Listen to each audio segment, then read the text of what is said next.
ప్రకాశం జిల్లా కనిగిరిలో డాక్టర్ బాబాసాహెబ్ అంబేద్కర్ 134వ జయంతి సందర్భంగా స్థానిక ఒంగోలు బస్టాండ్ లో గల అంబేద్కర్ విగ్రహానికి సిపిఐ పార్టీ ఆధ్వర్యంలో ప్రజా సంఘాలు అలాగే ఏఐవైఎఫ్ మరియు ఏఐవైఎఫ్ నాయకులు నేతలు పూలమాల వేసి ఘన నివాళులు అర్పించారు. కార్యక్రమంలో ముఖ్య అతిథిగా పాల్గొన్న సిపిఐ జిల్లా కార్యదర్శి వర్గ సభ్యులు వై రవీంద్రబాబు మాట్లాడుతూ రాష్ట్ర వ్యాప్తంగా అంబేద్కర్ జయంతిని ఘనంగా నిర్వహించడం జరుగుతోందన్నారు. భారత రాజ్యాంగాన్ని నిర్మించడంలో డాక్టర్ బిఆర్ అంబేద్కర్ ముఖ్య పాత్ర పోషించారన్నారు. అన్ని వర్గాల ప్రజలకు సమన్యాయం జరిగే విధంగా రాజ్యాంగ నిర్మాణంలో అంబేద్కర్ ముఖ్య పాత్ర పోషించారని అన్నారు. బడుగు బలహీన వర్గాల అభ్యున్నతి కోసం దళితులకు అనగరణ వర్గాలకు విద్య ఉపాధి అవకాశాలకు రాజ్యాంగంలో పెద్దపీట వేశారన్నారు.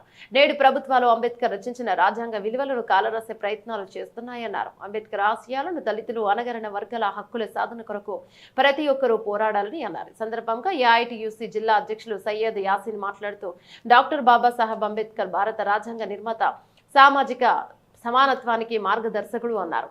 ఈయన 1891 ఏప్రిల్ 14న మహర్ అనే దళిత కుటుంబంలో జన్మించారన్నారు. దళితులు అనగరణ వర్గాల హక్కుల కొరకు ఆయన పోరాటం చేశారన్నారు. ఎన్నో వివక్షలను అవమానాలను ఎదుర్కొని ఉన్నతమైన చదువులు చదివి దళితులకు ఆదర్శంగా నిలిచారన్నారు. అంబేద్కర్ యువతను ఉద్దేశించి చెప్పే మాట విద్యను సంపాదించు, చైతన్యవంతంగా పోరాటం చేయి, ఐక్యతగా ఉండి సాధించి ఈ మాటను ప్రతి విద్యార్థి తప్పకుండా పాటించాలని ఆయన తెలిపారు.